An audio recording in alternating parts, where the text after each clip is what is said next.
படையப்பா படம் தலைவரோட பிறந்தநாள் அன்னைக்கு ரீரிலீஸ் ஆக போகுது. இந்த நேரத்தில் பிஎல் தேனப்பன் பேசிய ஒரு வீடியோ ஒன்று வைரல் ஆயிட்டிருக்கு.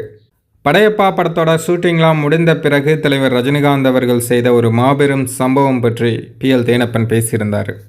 படையப்பா படத்துக்கு இவ்வளோ பட்ஜெட் அப்படின்னு ஒதுக்கியிருக்காங்க. ஆனால் அந்த பட்ஜெட்டை விட குறைவான தொகைக்கே படம் எடுத்து முடிச்சிட்டாங்க.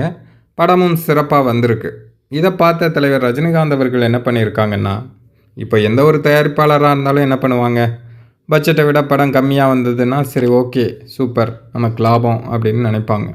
பட் தலைவர் என்ன பண்ணியிருக்காங்கன்னா, சரி இவ்வளோ பட்ஜெட் போட்டோம், ஆனால் படம் பட்ஜெட்டுக்கும் குறைவாகவே முடிஞ்சிருச்சு, சில கோடிகள் நமக்கு அதில் மீதியாயிருக்கு, படமும் சிறப்பாக வந்திருக்கு, அதனால் என்ன பண்ணலான்னா இந்த மீதி இருக்கிற தொகையை எல்லா டெக்னீஷியன்களுக்கும் நடிகர்களுக்கும் பிரித்து கொடுத்துடலாம் அப்படின்னு தலைவர் ஒரு முடிவு பண்ணி பிஎல் தேனப்பனுக்கு கால் பண்ணி பேசியிருக்காங்க. இந்த மாதிரி எல்லாருக்கும் கொடுக்கணும், நீங்கள் உடனே வாங்கன்னு. யார் யார் எவ்வளவு சம்பளம் வாங்கினாங்களோ அவங்க எல்லாருக்குமே டபுளாக கொடுத்துருக்காங்க. இதை இவர் மட்டும் சொல்லலை, மன்சூர் அலிகான் கூட ஒரு பேட்டியில் சொல்லியிருந்தார்.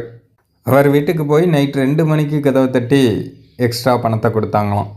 அவர் நான் தான் சம்பளம் வாங்கிட்டேனே அப்படின்னு சொல்லும்போது, இல்லை ரஜினி சார் கொடுக்க சொன்னார், இது அதிலிருந்து வந்த மீதி பணம் அப்படின்னு சொல்லி அவங்க எல்லாருக்கும் பணம் கொடுத்துருக்காங்க. இந்த மாதிரி மனசு யாருக்குங்க வரும்? தலைவர் ரஜினிகாந்த் அவர்கள் என்றைக்குமே அவர் மட்டும் நல்லா இருந்தால் பத்தாது, எல்லோருமே தன் கூட இருக்கவங்களும் நல்லா இருக்கணும் அப்படின்னு நினைக்கக்கூடியவர் தான் தலைவர் ரஜினிகாந்த் அவர்கள். தலைவரின் மனசுக்கு அவர் என்றைக்குமே நீண்ட ஆயுளோட நல்ல மகிழ்ச்சியோட ஆரோக்கியத்தோடு இருக்கணும் அப்படிங்கிறது தான் ஒவ்வொரு தலைவரோட ரசிகர்களின் எண்ணமாகவும் இருக்கும்.